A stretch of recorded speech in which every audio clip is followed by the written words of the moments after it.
এবং তৃণমূল ক্ষমতায় আসার পর বছর 4-5 ধরে এই পার্টি অফিসটাকে এরা নিজেদের করে রং ফং করে নিয়ে সুন্দর করে সাজিয়ে নিয়েছে, বসে নিয়েছে, তারা চালাচ্ছিল। তো সেখানে অতগুলো দলিল পাওয়া গেছে, এই পাওয়া গেছে, সঙ্গে পাওয়া গেছে কিছু জামা কাপড় এবং অজস্র লুঙ্গি। লুঙ্গি লুঙ্গি লুঙ্গি দিয়ে কী হবে? লুঙ্গি দিয়ে লুঙ্গি বাহিনীতে দেওয়ার জন্য হয়তো লুঙ্গি দিয়েছেন, মানে মানুষের মধ্যে বুঝিয়ে দিয়েছে রাজনীতি করলে অর্থ উপার্জন করা যায়, রাজনীতি করলে নিজের পরিবার একদম বৈভবশালী হবে। এই তৃণমূল সরকার এগুলো শিখিয়ে দিয়ে গেছে মানুষের। এই জন্যই আজকে বিজেপি জেতার পরে 4 তারিখে রাতারাতি যারা বিজেপি হয়ে গেছে, এই একটাই কারণ যে বিজেপি মানে নতুন সরকারের সেই সরকারের সঙ্গে থাকলে আগামী দিনে যে যা করে এসেছি তাই করবো, কিন্তু এই জিনিস আর হবে না। যখন কাউন্টিং আমি দেখেছি এদেরকে মুখটা এইটুকুনি করে কালো কাচু করে করে কতক্ষণে পালাবে, আমার হাতে পায়ে হচ্ছে দাদা আমাকে বার করে দাও তুমি, আমরা কোনো অশান্তি কোনো রকম এই ভায়োলেন্সে যেতে চাই না বলে এখনো পর্যন্ত এদের সঙ্গে ভদ্র ব্যবহার করতে। আপনার হয়তো মনে আছে যে আন্দোলনের নাম করছে, আজকে সংবিধানের কথা বলছে।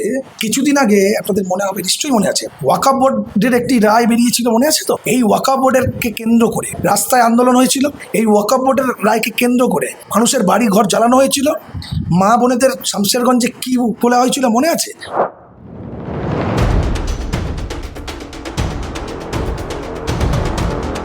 দু একদিন আগে আপনাকে একটা পার্টি অফিসের সামনে দেখলাম।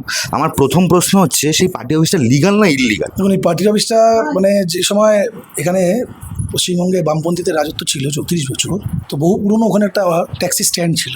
তো সেইখানে একটা ট্যাক্সি স্ট্যান্ডের ড্রাইভারদের বসার জন্য একটি ঘুমটিঘর করা হয়েছিল। সেই ঘুমটিঘরটা সিপিএমের আমলে সেটা হয়ে গেল সিটুর অফিস। সিপিএম চলে গেলেন, সিপিএম চলে যাওয়ার পরে বেশ কিছুদিন ওটা বন্ধ ছিল, হয়নি। এবং তৃণমূল ক্ষমতায় আসার পর বছর 4-5 ধরে এই পার্টি অফিসটাকে এরা নিজেদের করে রং ফং করে নিয়ে সুন্দর করে সাজিয়ে নিয়েছে, বসে নিয়েছে। তারা চালাচ্ছিল, তৃণমূলের লোকেরাই চালাচ্ছিল এবং সেটা কাউন্সিলরের নেতৃত্বে চলছিল। এবং এই 99 নম্বরের ওয়ার্ডে যত দুষ্কৃতি আছে, অ্যান্টি সোশ্যালরা যারা আছে, মানে ঘোষিত, পুলিশের দ্বারা ঘোষিত, একেবারে সরকারের দ্বারা ঘোষিত, প্রশাসন দ্বারা ঘোষিত, তাদেরকে নিয়ে ওখানে তাদের আড্ডা চলত, বসে থাকতেন। এবার পুরো জায়গাটা ইল্লিগাল জায়গা আছে। আর আপনারা নিশ্চয়ই শুনেছেন, আমাদের ভারতীয় জনতা পার্টির সরকার বলেছে কোনো ইল্লিগালকে তারা টলারেন্ট করবে না, 0 টলারেন্টে কাজ হবে।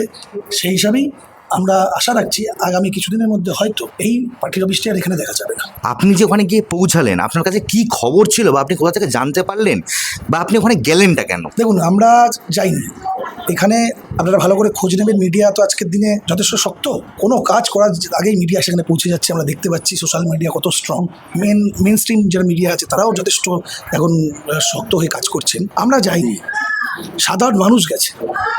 কারণ সাধারণ মানুষের কাছে খবর ছিল যে ওই পার্টির অফিসটার মধ্যে মানুষের দাওয়া যেগুলো পেয়ে যাওয়ার কথা বহু বছর আগে, যে দলিল উদ্বাস্তু এরিয়াতে যেখানে দলিল পাট্টার যে বিষয় থাকে, যে পাট্টা দেওয়া 1990 সালে সরকার আইন করেছিলেন, যারা উদ্বাস্তু মানুষেরা আছেন কলোনি এরিয়াতে তাদের প্রত্যেকের দলিল পাট্টা দিয়ে দেওয়ার জন্য। তো ভাবুন, 1990 সালে সেই সময় বামপন্থী সরকার ছিলেন। আজকের দিনে 2026 সালে বামপন্থীরা দেয়নি এটা। 2011 সালে তৃণমূল ক্ষমতায় চলে আসলো, 11 থেকে 15 বছর কেটে গেল, 26-এ এখনও পর্যন্ত সেই মানুষের যেই দলিল তারা দেয়নি, ফেরত দেয়নি। সাধারণ মানুষ গেছে। ভারতীয় জনতা পার্টির কাছে যখন খবর আসে, আমরা কি করেছি, প্রশাসনের সঙ্গে কথা বলেছি, প্রশাসনকে নিয়ে আমরা ওখানে পৌঁছাই এবং পৌঁছানোর সাথে সাথে আমরা দেখেছি ওখানে উপস্থিত ছিলেন 99 নম্বর ওয়ার্ডের পৌরমাতা শ্রীমতী মিতালি ব্যানার্জি, আর আরেকজন যিনি এই অঞ্চলে তৃণমূলের হয়ে লোকেকে ধমক চমক দিয়ে গেছেন, সেরকম একজন কর্মী। আমরা কোনো রকম কারোর সঙ্গে অসভ্যতামি বা গায়ে হাত দেওয়া কোনো আক্রমণে যাইতে আমরা যাইনি। কাউন্সিলরের সঙ্গে আমাদের কথা হয়েছে, আমার সরাসরি কথা হয়েছে। উনি বলছেন আমাকে যে এই সমস্ত কিছু উনি করেছেন কে, প্রাক্তন যিনি এই ওয়ার্ডের প্রেসিডেন্ট ছিলেন, সভাপতি ছিলেন তৃণমূলের, নিশীথ চক্রবর্তী, তিনি। অন রেকর্ড হয়েছে, সেই সময় 2-1টা মিডিয়া ওখানে উপস্থিত হয়েছিলেন, অথবা কেউ ভিডিও করেছিলেন, সেসব ভিডিও বার্তা আমরা দেখতে পেয়েছি। সঙ্গে পুলিশ দাঁড়িয়ে আছে, পুলিশের সামনেই কথাগুলো বলছেন। তো সেখানে অতগুলো দলিল পাওয়া গেছে, এই পাওয়া গেছে, সঙ্গে পাওয়া গেছে কিছু জামা কাপড় এবং অজস্র লুঙ্গি। লুঙ্গি লুঙ্গি লুঙ্গি দিয়ে কী হবে? লুঙ্গি দিয়ে লুঙ্গি বাহিনীতে দেওয়ার জন্য হয়তো লুঙ্গি দিয়েছেন। আমাদের এখানে লুঙ্গি বাহিনীর তো এতদিন তো শুনিনি। হ্যাঁ, উনি আমাদের বলছেন যে রিক্সাওয়ালা আছে, তারপরে কিছু সবজি বিক্রেতারা আছে। আচ্ছা, যাদবপুরের লোকসভা ভোটে তো ভাঙরটাও এই লোকসভার মধ্যে পড়ে। আচ্ছা, এটা হতে পারে, মানে আই এম নট শিওর, হতেই পারে, হতে পারে।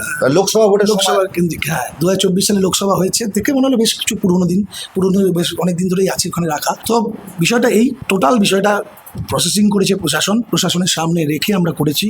কোনোভাবে আমাদের যা নির্দেশ আছে দলের আমাদের যিনি সভাপতি মাননীয় শ্রমিক ভট্টাচার্য মহাশয়, উনি আমাদেরকে নির্দেশ দিয়েছেন যে এমন কোনো কাজ ভারতীয় জনতা পার্টির কর্মীরা করবে না যেখানে ভারতীয় জনতা পার্টির যে ভরসা মানুষকে দেখাতে পেরেছে, মানুষকে জোগাতে পেরেছে, এই ভরসা যেন কোনো রকমভাবে অক্ষুণ্ণ না হয়। আমরা প্রশাসনকে নিয়ে সমস্ত কাজ প্রশাসনের হাতে তুলে দিয়েছি। আপনি বললেন দলিল পেলেন, এই দলিলগুলো এতদিন ওখানে রাখার কারণটা কি হতে পারে? কারণ না এক্স্যাক্ট কারণ আপনি আজকে বলতে পারবেন না, কারণ তদন্ত সবে শুরু হয়েছে।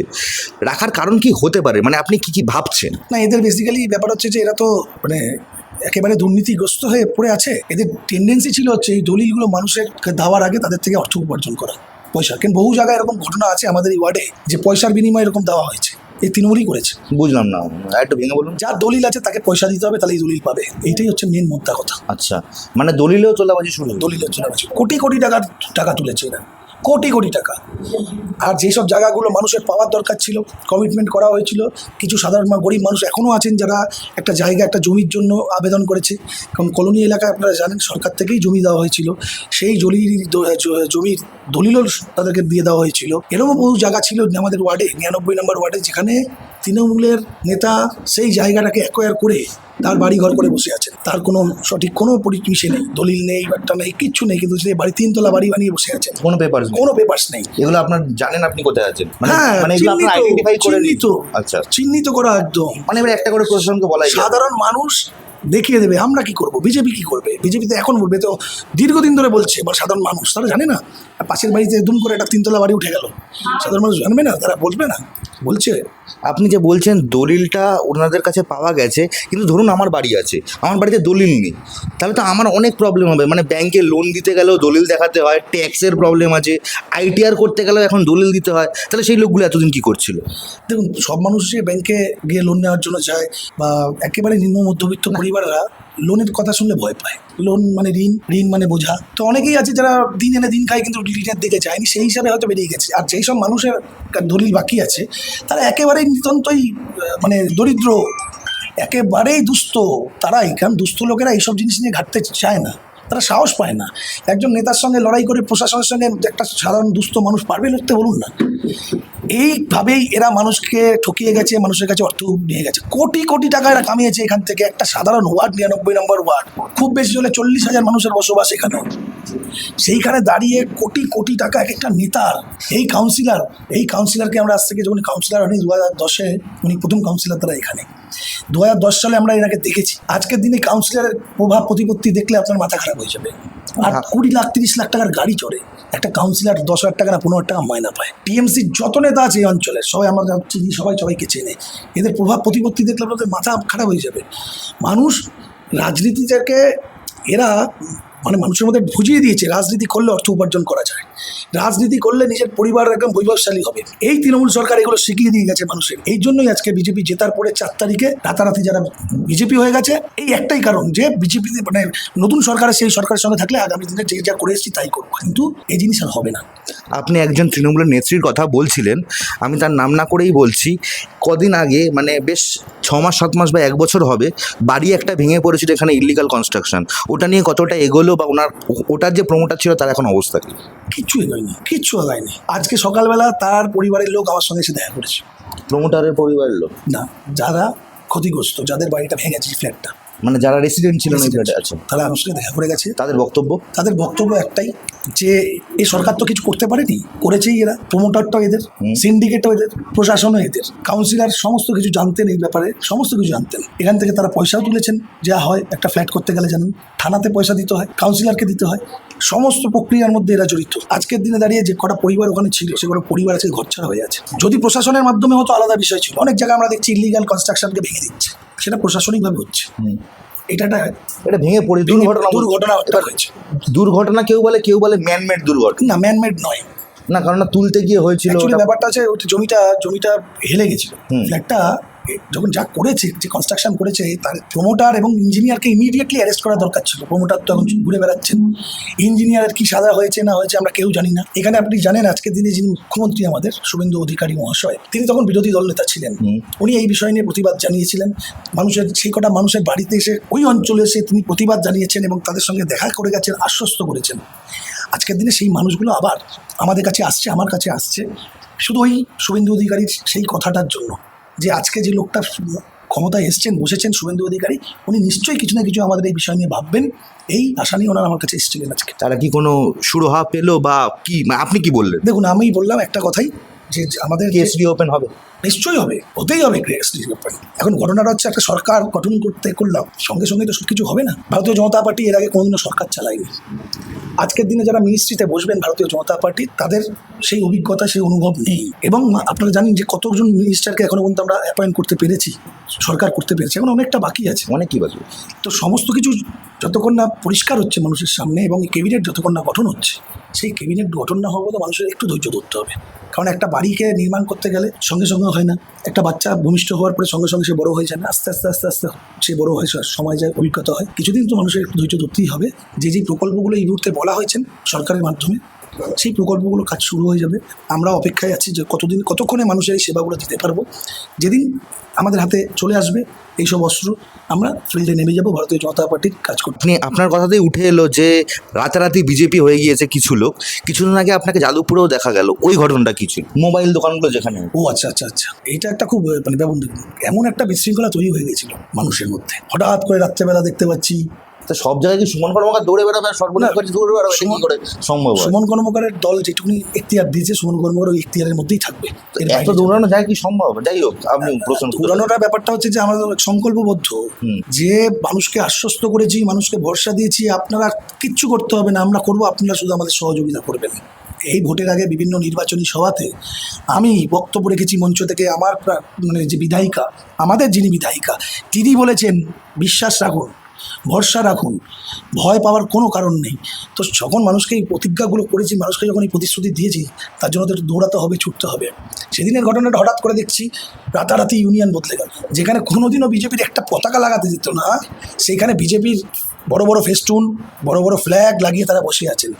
শ্যামাপ্রসাদ বাবুর ছবি, শ্যামাপ্রসাদ মুখার্জির ছবি, সমস্ত কিছু তারা লাগিয়ে বসে গেছেন। এবার মানুষ কি ভাবছে? মানুষ ভাবছে বাবারে, এই কিছুদিন আগে এদেরকে দেখলাম তৃণমূল পার্টির জন্য দৌড়াদৌড়ি, মারামারি, হানাহানি করছে, হঠাৎ করে তারা বিজেপি। এই বার্তাটা খুব বাজে যাচ্ছিলেন। তাই আমাদের সভাপতি, রাজ্য সভাপতির নেতৃত্বে তার যে ঘোষণা, সেই ঘোষণা অনুযায়ী আমরা কাজ করেছি। রাস্তায় দাঁড়িয়ে প্রত্যেকটা অটো থেকে আমরা ফ্ল্যাগ খুলিয়ে দিয়েছি। আমরা বলেছি এই কথা, যে আমাদের রাজ্য সভাপতি, আমাদের বিধায়িকা বলেছেন যে ভারতীয় জনতা পার্টির পতাকা লাগিয়ে আপনাকে আপনার কর্ম উপার্জন করতে হবে, এর কোনো মানে নেই। আমরা তৃণমূল পার্টি নয়, আপনাকে কোনো রকম পার্টির সিম্বল, পার্টির চিহ্নকে ব্যবহার করতে হবে না। আপনি সৎ পথে কাজ করবেন, ভারতীয় জনতা পার্টি আপনার সঙ্গে থাকবে। ইউনিয়নে বলে এসছি, নিজেদের ইউনিয়ন যেভাবে চালিয়েছে, এখানে ভারতীয় জনতা পার্টি ঢুকতে আসবে না। এই হকার যারা আছেন, যারা ব্যবসা করে খাচ্ছেন, তাদের দায়িত্ব আছে, তাদের সমস্ত কিছু সুরক্ষা রাখার তাদের, আমাদের নয়।